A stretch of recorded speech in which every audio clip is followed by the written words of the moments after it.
The teacups were still warm. The almond cookies I had baked the night before sat untouched on the porcelain plate.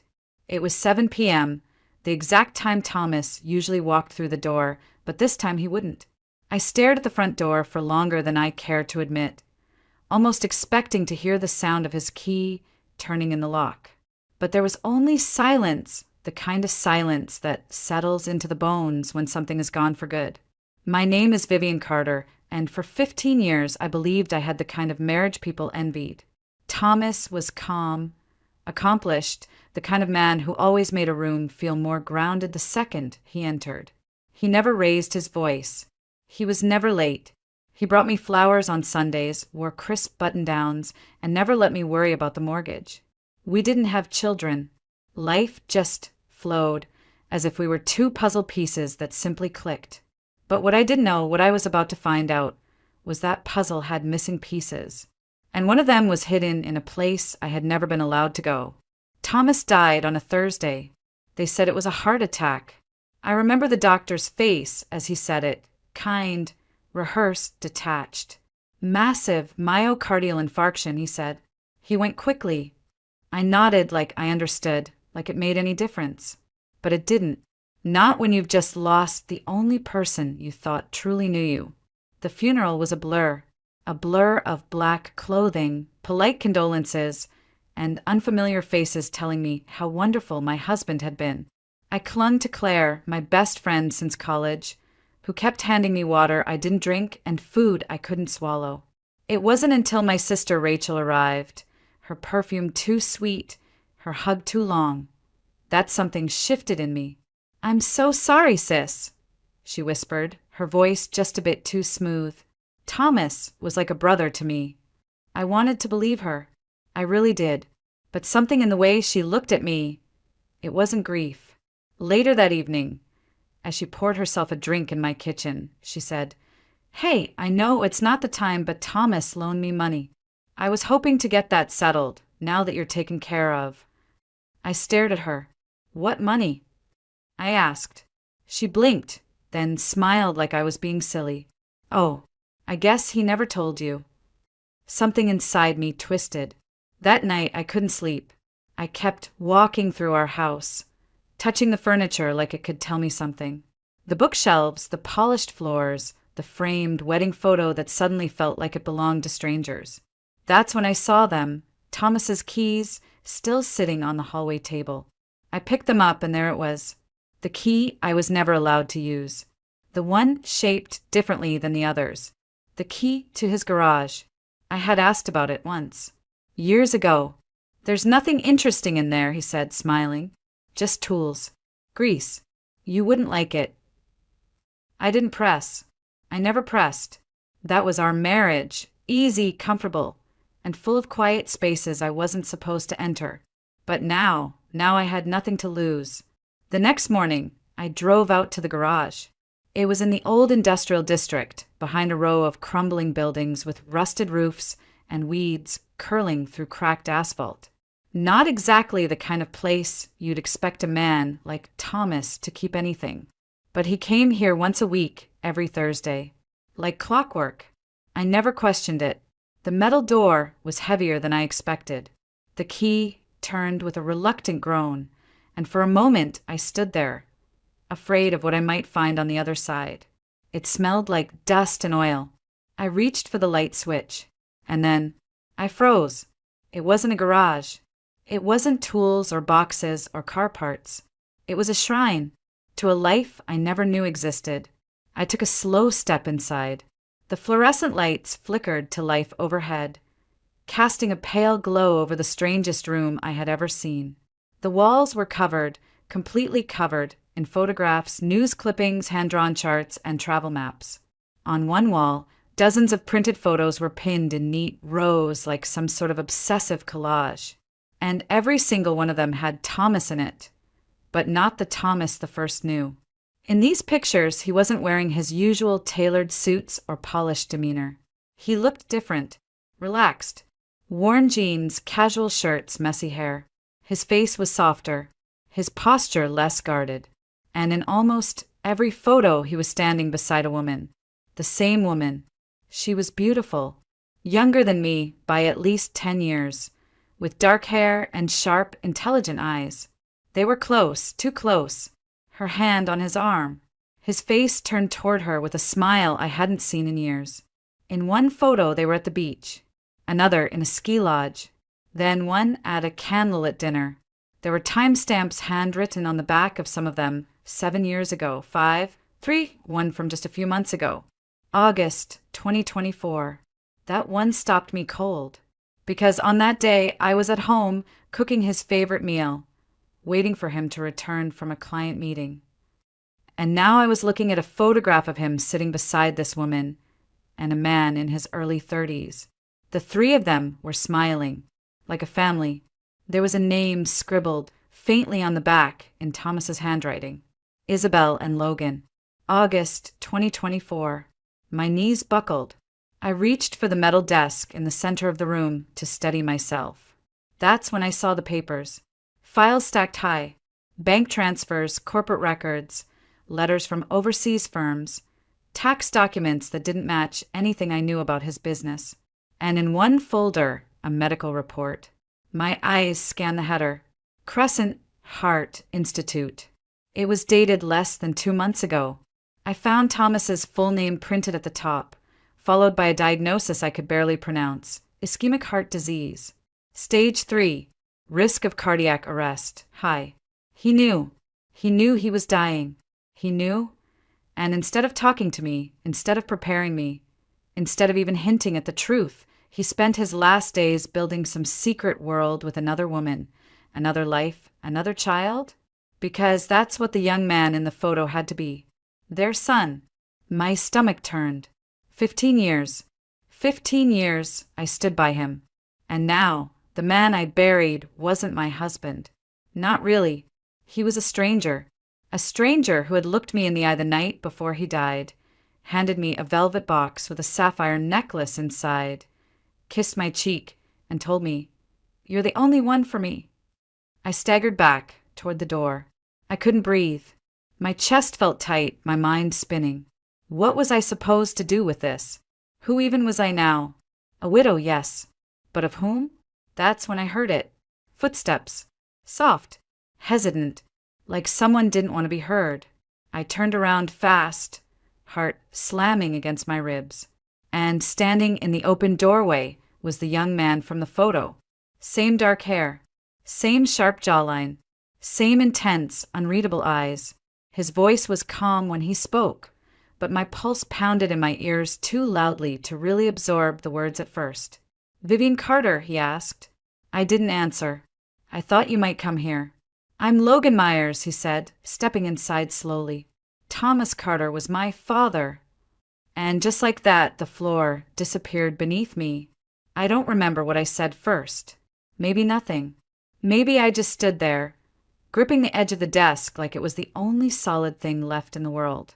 Logan stepped forward, calm but cautious, like he knew this was fragile territory. I stared at him, not just seeing him, but searching. There was no doubt. His eyes, they were Thomas's. Same intense gaze. Same silence that said more than words ever could. You're really his son." I finally managed to whisper. "Yes," Logan replied without hesitation. "And I'm sorry. I never wanted you to find out like this." "How long did you know about me?" I asked, my voice barely above a breath. "My whole life," he said with no trace of apology. "He didn't tell me much, only that he was married, that you didn't know about me. He kept us very separate. My mother, Isabel, respected that. She never wanted to interfere. But after she passed away last year, things changed." Passed away. So now she was gone, too. Just like Thomas. I sat down in the dusty chair near the desk. My legs couldn't hold me up anymore. "Why are you here?" I asked. "Why today?" Logan reached into his backpack and pulled out a folded document yellowed at the edges. He held it out, and I hesitated before taking it. "It's a draft of a will," he said. "Unfinished. Unofficial. My father gave it to me 2 weeks before he died. He said the official one would go to you, But this was just in case. I unfolded the paper, and there it was, Thomas's handwriting, steady and familiar, looping across the page like it always had on birthday cards and dinner notes. It wasn't notarized, just scribbled lines dividing assets. Mention of Logan. A reference to a company I'd never heard of, Mercury South Holdings. And one more thing, access to remaining documents secured in office vault. Code linked to personal item gifted to V. I froze. Personal item. Gifted to me. The necklace. The sapphire necklace he gave me just 2 nights before he died. That wasn't just a gift. It was a key. I touched my collarbone instinctively, though the necklace wasn't there. I had left it at home, tucked in its box because it felt too heavy to wear. Now it felt even heavier. What is Mercury South Holdings? I asked, still scanning the document. Logan took a breath. One of his private firms. Not public. Not on paper. He used it to move money. Internationally. After my mom died, I started digging. There were transfers I couldn't trace, offshore accounts in my name I never opened. I think he was trying to secure something. For you. For me. For all of us. My mouth went dry. Why? Because he knew time was running out, Logan said quietly. And because he didn't trust the people he worked with. I looked up. What people? Logan's face darkened. He never said names, only that if something happened to him, someone would come looking. For information, for leverage, for what he left behind. I leaned back in the chair, my thoughts racing. A second safe, a company I'd never heard of, a necklace that might hold a code, and a man I had loved for 15 years, who'd built an entire world outside of me. You're saying there's more, I said, that the will, the files, the photos, all of it was just the beginning. Logan nodded. I think he left things behind, not just for us, but to protect us. I stood slowly, my legs still unsteady, and looked around the room one last time. It no longer felt like a shrine. It felt like evidence and a warning. I need to go home, I said, voice hoarse. I need that necklace. Can I come with you? Logan asked. If you'll let me. I paused, then nodded, because whether I wanted to or not, this was now our story. I didn't go home right away. I couldn't. I needed space to think, to breathe. So I called Claire. Within 20 minutes, I was on her couch, hands wrapped around a mug of tea I wasn't drinking, the sapphire necklace sitting on the table between us like a live grenade. Claire didn't ask questions. She never did, not until I was ready. And when I finally told her everything about the garage, the photos, Logan, the will, she didn't say, I told you so.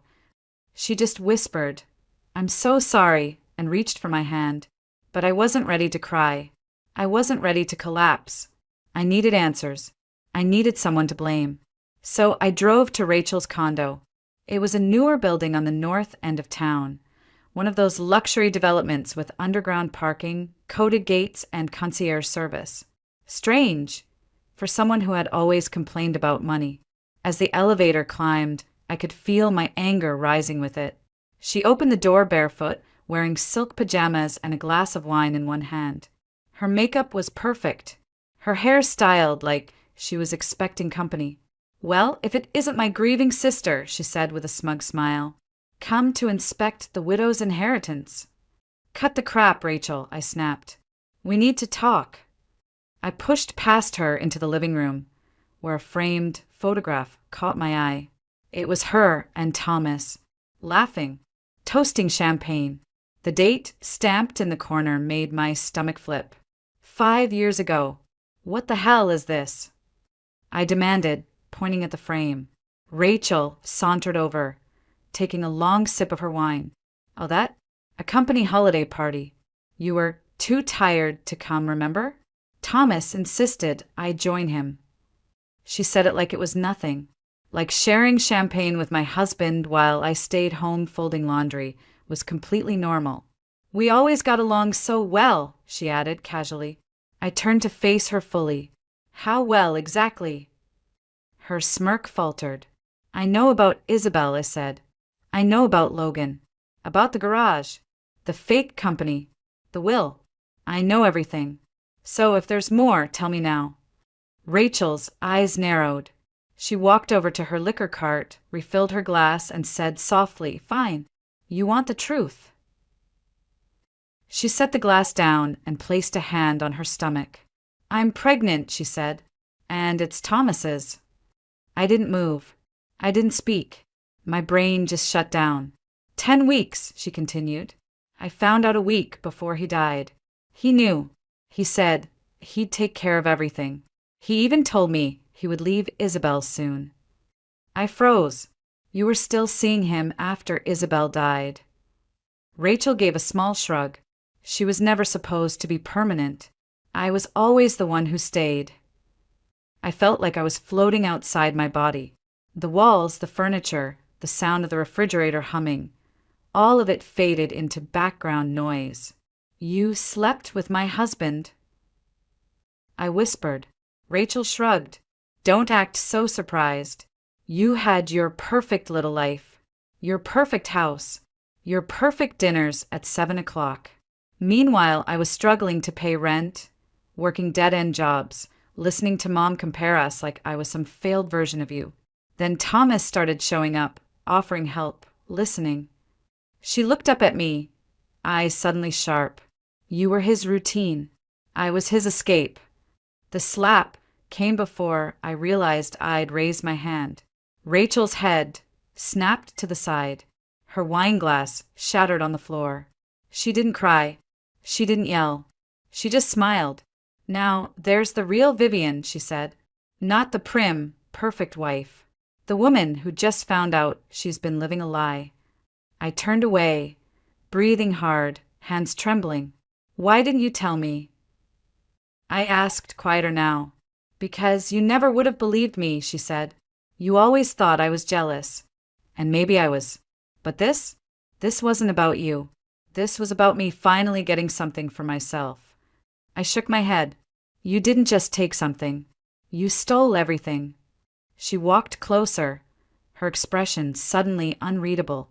"Say what you want, but that baby growing inside me, he or she is your family, whether you like it or not." My throat tightened. I wanted to scream, to break things, to rewind time. But instead I said, "I'll honor what Thomas left in his will. Not for you, for the baby, because they didn't ask for this mess." Rachel blinked. Her voice softened for the first time. "You mean that?" "I don't know what I mean," I whispered. "But I know this. I need to leave." I walked toward the door, ignoring the glass crunching under my shoes. My fingers trembled as I grabbed the handle. "Behind me," she called out. "You think I'm the worst thing Thomas did." I didn't answer, because I wasn't sure anymore. I didn't go home that night. I couldn't bear to step into that house with its carefully arranged dinnerware and untouched bed. Instead, I returned to Claire's, clutching the sapphire necklace in my fist like it might burn a hole through my skin. She didn't ask where I'd been. She just opened the door, looked at my face, and said, "You need sleep." But I couldn't sleep, not when every room in my mind was crashing inward. The next morning, Logan picked me up in his car. "Claire came too," she insisted. "You're not going into your husband's secret vault without backup," she said, tossing her coat over her shoulder. Thomas's office was in a high-rise downtown. He'd always called it just a satellite space when I asked somewhere to take private meetings, he'd said. I never once set foot inside. But Logan had a key card. "I'm listed as a co-owner," he said, scanning us through security. The receptionist barely glanced up. Thomas had built a life so compartmentalized, it never needed explaining. The elevator ride felt like years. At the 14th floor, Logan led us to a glass-walled office with cold, modern furniture and no trace of warmth. Not a single photo of me. No framed memories. Just sleek surfaces, gray walls, and a subtle scent of cologne I hadn't smelled before. "There!" Logan pointed to a large, abstract painting mounted behind the desk. "The safe's behind that. I reached into my bag and pulled out the necklace. My fingers found the small clasp. I twisted it counterclockwise. Click! A hidden compartment popped open on the back of the sapphire pendant. Inside, a thin metal plate no larger than a SIM card. Numbers were engraved along the edge. Logan took it carefully and slid it into the keypad on the safe. A low beep, then a soft whir. The door opened. Inside were stacks of documents, a sleek black flash drive, a small wooden box, and a single silver key attached to a tag that read, Bank Safe Deposit Federal Trust. Logan pulled out the documents. Contracts, transfers, financial statements. Some of these names, they're international banks. He wasn't just hiding money, he was moving it. Offshore. Fast. I picked up the flash drive, but didn't plug it in. Not yet. Then I opened the small wooden box. It was a ring, a simple gold band with a small diamond. My breath caught in my throat. It wasn't mine. Inside the band, an inscription, and always. Not V. Not me. N for Isabel. Jesus, Claire whispered beside me. Logan looked away, jaw tight. He bought her a ring, I said, my voice barely audible. He was going to propose. Or maybe he already had. I couldn't move, couldn't speak, couldn't cry, because there in the cold silence of my dead husband's office, I realized the truth I hadn't dared name. He loved her. He might have loved me too in his own way. But her? She got the part of him that was real, the part that smiled in photographs, that vacationed, that laughed. And the rest? The rest was a performance. A polished husband with dinner at 7 o'clock, roses on Sundays, and a safe full of secrets. Then Logan handed me a letter, folded neatly, my name on the front. I unfolded it with shaking hands. Vivian, if you're reading this, it means I'm gone. I'm sorry. I never had the courage to tell you the truth, to say out loud what I should have said years ago. I was selfish. I built 2 lives because I couldn't give up either. And in the end, it cost me everything. I loved you. I know that sounds empty now. Maybe it always was. But I did, in the only way I knew how. I wanted you to have peace, to be safe. That's why I left you the papers, the access, the truth. Use them how you see fit. Burn them, bury them, or expose it all. It's your choice now. Forgive me if you can. If not, I understand. Thomas. I stared at the page until the words blurred. Then I passed it to Claire. She read it silently, then handed it to Logan. He didn't say anything. None of us did. Because what was there to say? The man we'd all thought we knew had shattered like glass. And all we could do now was decide what to do with the shards. We left the office in silence. The kind of silence that doesn't come from peace, but from the absence of anything left to say. Claire drove. Logan sat beside me, and I stared out the window watching Charleston blur into a palette of autumn gray. My dead husband had lived a life I never touched. Now we were holding the pieces of it in our hands, and we didn't know who else was watching. That night, as I tried to sleep on Claire's pull-out couch, my phone rang. Unknown number. Vivian Carter, a man's voice said. Yes, I answered, already on edge. This is Gordon Blake. I was a business associate of your husband's. My stomach dropped. I believe you have something that belongs to me. I don't know what you're talking about. Yes, you do, he said, calm as still water. The documents from the safe. Some of them concern international transfers, accounts I helped set up. I suggest we meet. I'm not meeting anyone. You will, he said, because the other people Thomas worked with, they're not as polite as I am. They don't ask. He hung up. I stared at the ceiling for a long time, heart racing. In the morning, I told Logan. His jaw clenched as he paced the room. He contacted me too, he said. But there's more. Last night, someone else called. He handed me a slip of paper. Victor Crane. He claims he's the original source of the funds Thomas moved. He said if we don't return everything by the end of the week, there will be consequences. I didn't ask what that meant. I didn't need to. Logan pulled out the silver key from the safe. "We still have the deposit box," he said. "Whatever's inside might help explain who really owns what. But do we really want to open another box?" I asked, trying to keep my voice from cracking. What if all it does is make things worse? Claire sat beside me. "Then at least you'll know. The not knowing, it's what's killing you." She was right. So we made a plan. First, the bank. Then, if things still didn't make sense, we'd find someone who could tell us the truth. Thomas had to have had a fallback, a contact, someone who knew what the hell he was involved in. That's when Logan said, "There's a name my mother mentioned once. Edward Holloway, Dad's old college friend." She said he was the only one who ever told Thomas the truth, even when he didn't want to hear it. "Do you know where he is?"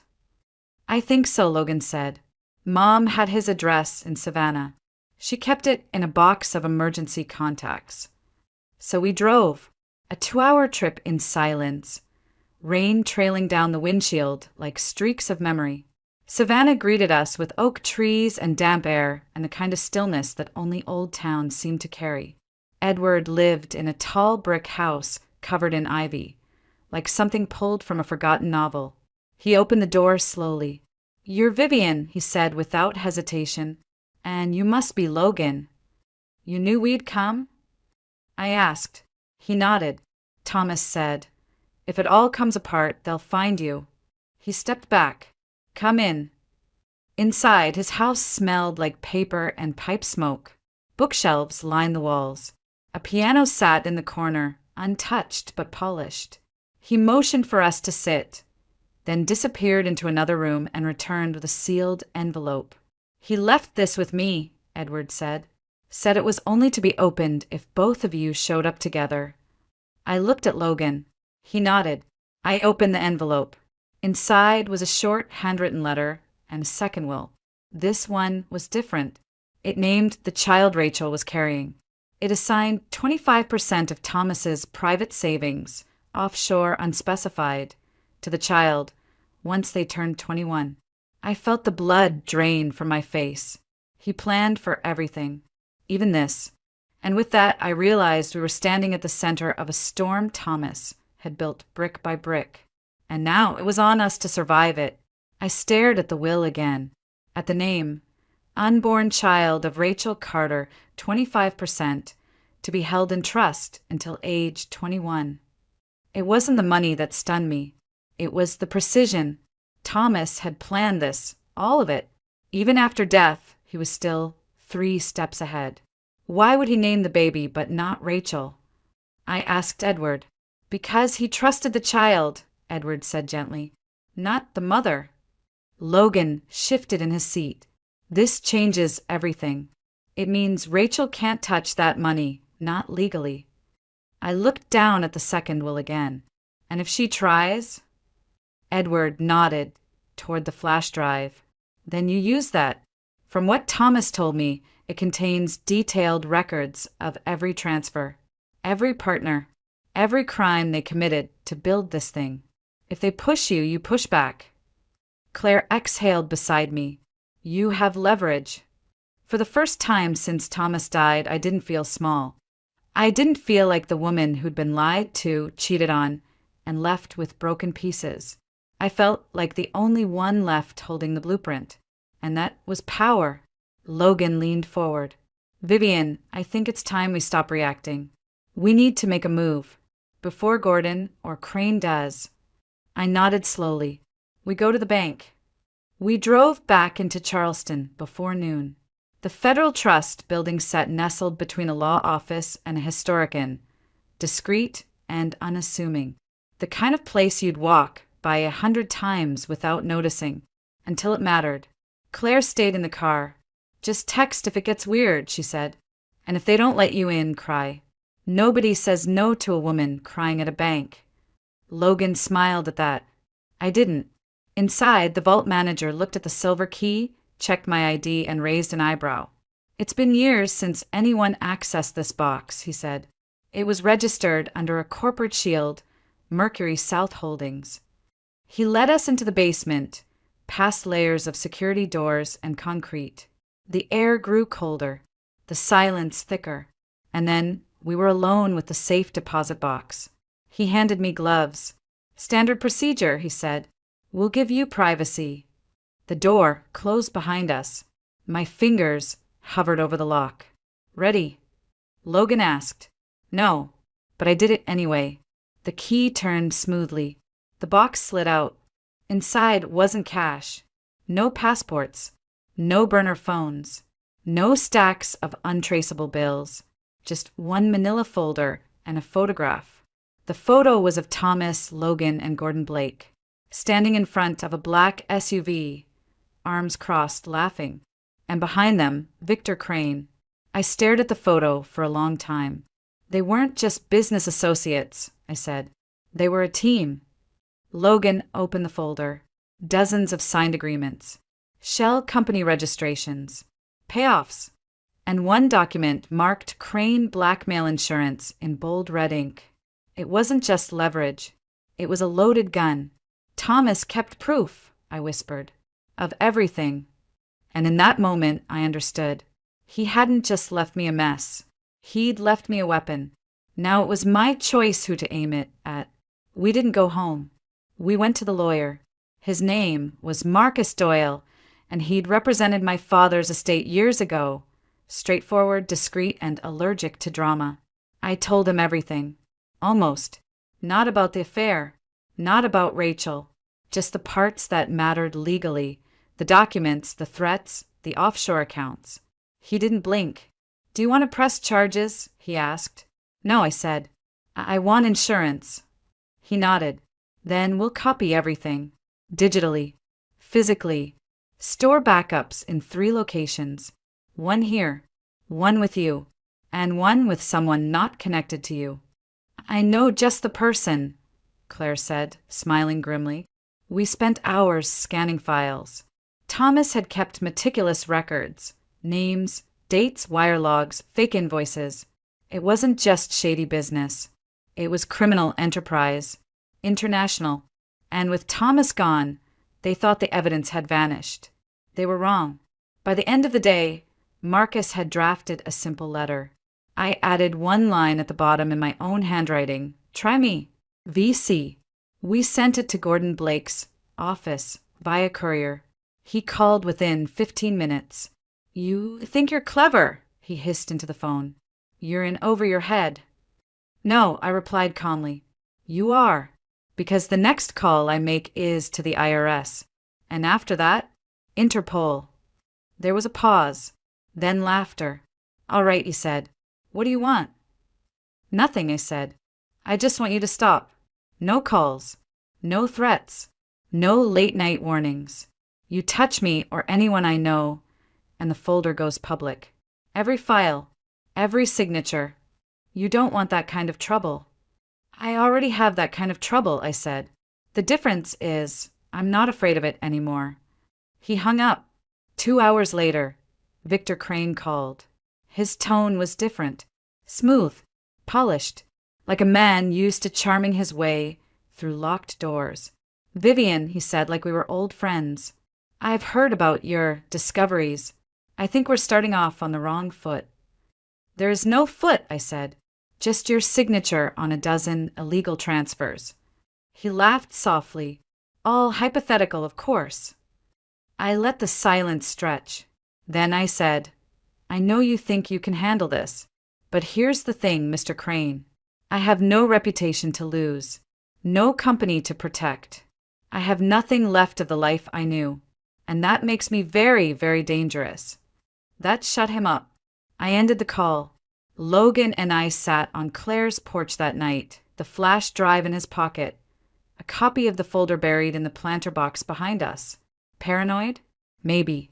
But when you've been lied to by the person you trusted most, paranoia starts to feel like survival.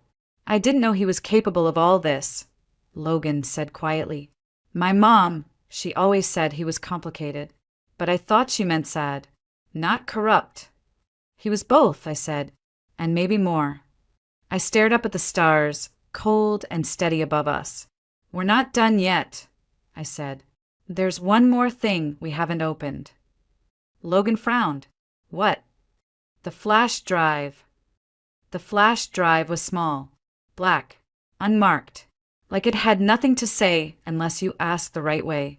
We didn't open it that night, or the next morning. It took me 2 days.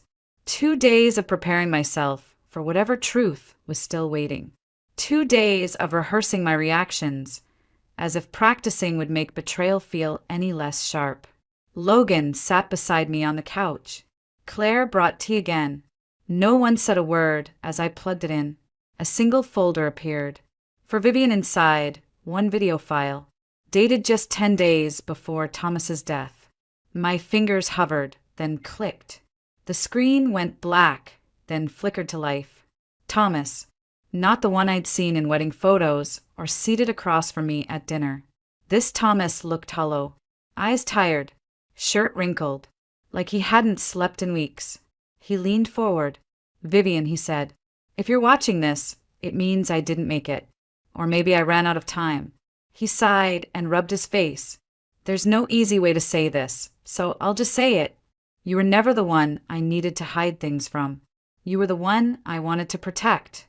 But I waited too long, and now everything's closing in." He paused. "There's someone you need to be careful with. Someone you trust more than you should." My heart slowed. He looked straight into the camera. "It's Rachel." The room went still. She wasn't just someone I slipped up with. It wasn't that simple. She planned this from the beginning. The pregnancy wasn't an accident. The night I told her I couldn't keep doing this, she changed. Said if I left her, she'd go public. With the money, with the shell accounts, with everything I'd buried to keep you safe. He leaned closer. "I think she killed Isabel." My mouth went dry. "I can't prove it," Thomas said, but the timing was too perfect. Isabel had just packed her bags, told me she booked a one-way flight to Lisbon. Then the car crash. Single vehicle. No witnesses. The brakes failed, they said, but she had the car serviced the day before. He looked into the camera, his voice trembling. Rachel knew she was pregnant. Isabel didn't. That's what changed everything. An accident, they said. No foul play. But Rachel knew she was pregnant, and Isabel didn't. Claire covered her mouth. Logan's fists clenched. "I tried to make it right," Thomas said. "I moved the money, created backups, made sure that if something happened to me, you would have the power. I'm sorry it took this much damage for me to finally do the right thing." He looked away, then back again. "I was weak, but you're not. And if you want to walk away from all of this, do it. Take what's yours and leave them in the dust. But if you don't, if you decide to fight back, don't do it alone." The screen froze, then cut to black. I sat there, unmoving, for what felt like hours. He knew. He knew what Rachel was capable of. He knew what was coming. And still, he tried to control the narrative even in death. Maybe out of guilt, maybe out of fear. But now he'd handed me the truth. And it was time to decide what to do with it. Rachel didn't know I'd seen the video. Not when I invited her to brunch. Not when I hugged her at the door, said how much I missed her, how we should talk like real sisters again. She smiled like a woman who thought she'd won. She wore a pale blue dress that hugged her belly just right. "He kicks when I drink orange juice," she said with a laugh, rubbing her hand over the bump. I smiled too, but my eyes didn't. We sat on the porch of Claire's house. Logan stayed inside. Claire poured sweet tea and left us alone. "I'm glad you reached out," Rachel said, folding her hands neatly on her lap. "I was worried you were angry." "Why would I be angry?" I asked softly. "Because my husband was sleeping with my sister? Or because he left you part of the inheritance?" Rachel blinked. That was the first crack. She shifted in her seat. "Vivian, this is hard for both of us." Thomas was confused, torn. "But he loved you." "No," I interrupted. "He didn't love me. He pitied me." Rachel flinched. I leaned forward. And he feared you. Her face stilled. I placed the flash drive between us. Rachel's lips parted, just slightly. I know about the accounts, the manipulation. I know he was planning to leave you. And I know about Isabel. She didn't blink, didn't move, just said, "You can't prove anything." "You're right," I replied. "But I don't have to." She frowned. I stood up. "Because I'm not going to court. I'm not going to press charges. I'm not going to fight for some half-baked justice system to fix this." I looked her straight in the eye. "I'm going to walk away and leave you here with everything you thought you wanted. The money, the child, the lies." Rachel stood up too. "You think that scares me?" "No," I said, "but it will." Then I turned and walked inside where Logan was waiting. Later that afternoon, I met with Marcus Doyle again, handed him the flash drive, a signed affidavit, and one instruction. "If anything happens to me, it goes to the press. All of it." Then I went home, to the house I once shared with Thomas. It was quiet now. Still, I walked through each room, touching the backs of chairs, the door frames, the cracks in the floorboard we never got around to fixing. I opened the closet, packed one suitcase, left the rest. When I reached the garage, I locked the door behind me. Not because I was hiding anything, but because I wasn't coming back.